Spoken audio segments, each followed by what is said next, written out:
اللہ کے کمال علم اور کمال قدرت پہ غور کرو. اب دیکھیں میاں بیوی ملتے ہیں، کبھی روز ملتے ہیں، کبھی ہفتے کے بعد ملتے ہیں، کبھی مہینے کے بعد ملتے ہیں، لیکن ہر دفعہ ملنے میں تو حمل نہیں ٹھہرتا. حالانکہ پانی تو دونوں کا ہر دفعہ نکلتا ہے، لیکن حمل نہیں ٹھہرتا. اچھا کبھی تو سال نہیں ٹھہرتا.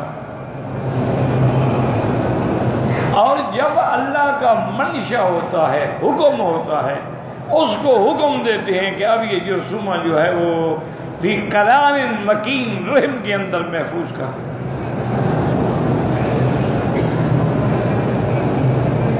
اچھا رحم کو کیسے پتہ لگتا ہے کہ اسی کو میں نے محفوظ کرنا ہے؟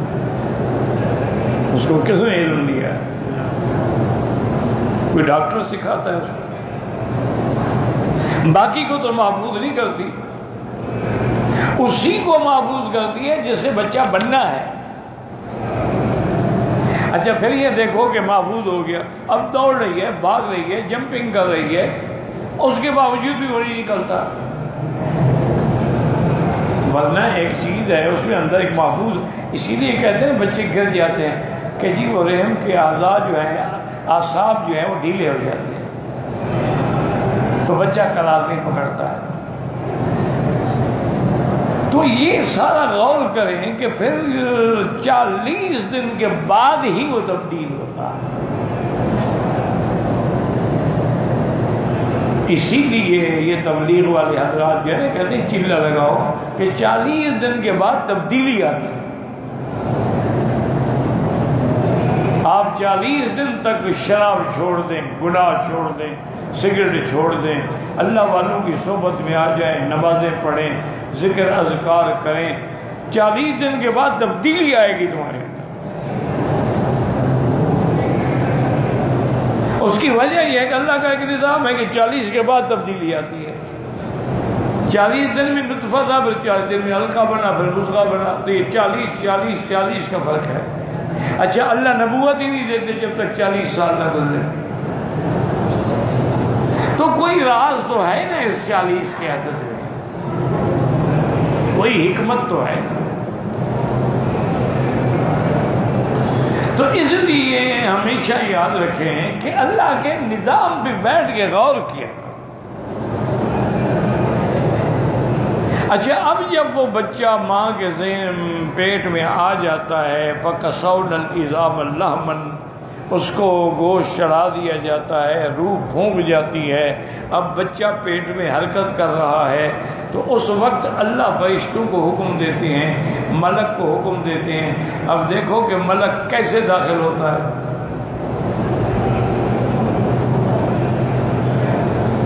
اور پھر فرشتہ پوچھتا ہے کہ یا اللہ یہ لڑکا ہے یا لڑکی ہے؟ فرشتہ باوجود داخل ہونے کے بھی نہیں جانتا. یہ تو کہتے ہیں نا کہ قبر میں فرشتے کیسے آئیں گے اور ماں کے اندر کیسے آئیں گے. تم اس کا مسئلہ تو سمجھ لو، قبر والا تو پھر بھی بڑی ہے قبر، ماں کی رحم کتنی ہے. پھر وہ حال باوجود اس کے نہیں جانتا، پوچھتا ہے اللہ یہ لڑکا ہے کہ لڑکی؟ فرمایا لڑکا. یا اللہ یہ سعید ہے یا بدبخت ہے؟ لکھو.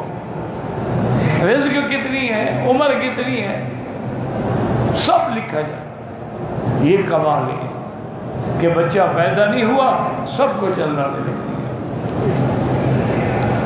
اسی طرح تم کبھی غور کرو کہ انسان مرد ہو یا عورت ہو 24 گھنٹے میں کتنا لیٹر تقریباً پیشاب کرتا ہے. اگر نعوذ باللہ پیشاب رک جائے تو مصیبت ہے، بیماری ہے. کم آئے تو بیماری ہے، کھل کے آ جائے تو مطلب ہے کہ ٹھیک ہے، صفا ہو رہے ہیں اندر سے گردے. کم سے کم بھی 24 گھنٹے میں 2 لیٹر تو ہر آدمی پیشاب کرتا ہے.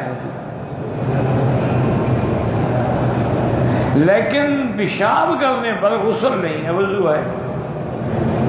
استنجا کرو، وضو کر لو. اچھا میاں بیوی ملتے ہیں کتنا پانی نکلتا ہے؟ لیٹر ہوتا ہے، چند قطرے ہیں. غسل ہے.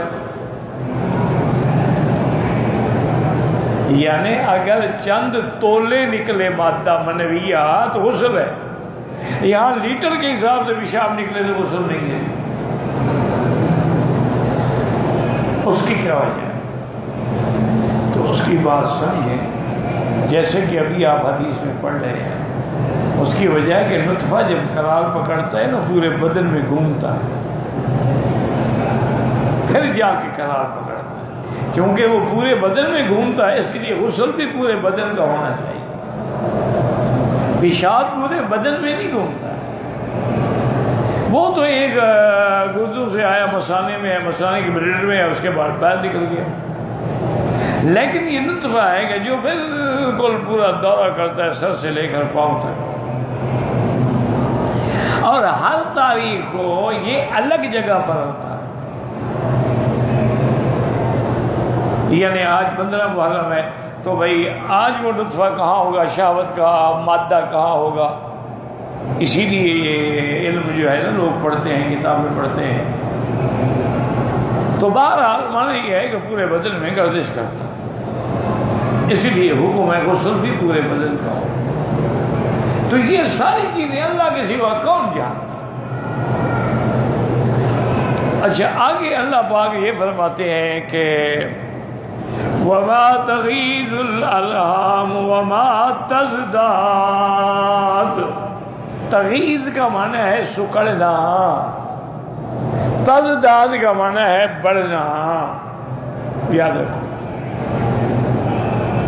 اب اس کا کیا مطلب ہوا؟ یعنی یہ بھی اللہ جانتے ہیں کہ رحم کو کتنا ہم نے سکڑنا ہے اور کتنا بڑھانا ہے. جتنا پہلے نطفہ ہے نا, پھر تھوڑا ہلکا بڑھا, پھر لتھڑا بنا, پھر اس پہ گوشت چڑھایا گیا, تو اتنا رحم بھی بڑھتی جاتی ہے. تو یہ اس کی کمی اور زیادتی جو ہے اللہ کے سوا کوئی نہیں جانتا. وما تغیظ الارحام وما تزداد.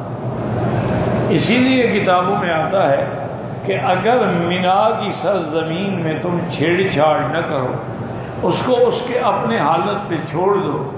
جیسے کہ حضور نے فرمایا تھا من سبق, جو پہلے آیا اس کا حق ہے.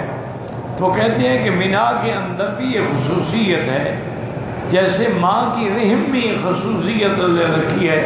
کمزور بچہ ہو تو اتنا کھلتی ہے, بچہ موٹا تازہ ہو تو اتنا کھلتی ہے, 10 پاؤنڈ کا بچہ ہو تو اتنا کھل جاتا. تو یہ سرزمین مینا بھی ایسی ہے کہ کیا مطلب جتنے آدمی آئیں گے سب اس میں سما جائیں گے. یہ بھی اس کی خصوصیت ہے. لیکن اب ہم نے خود چونکہ چھیڑ دیا تو لہٰذا وہ برکت ختم ہو گئی. چونکہ ہمارا ایکان جو ہے وہ تو اب ہم نے بلڈنگیں بنائی, جگہ بنائی, یہ کیا, تو وہ بات تو نہ رہی. اگر ہم اللہ پہ یقین کرتے ہوئے ان کو اسی حالت میں چھوڑ دیتے جس حالت میں حضور پاک کے زمانے میں تھی, تو کبھی بھی الحمدللہ کمی نہ آتی. اس لیے اللہ فرماتے ہیں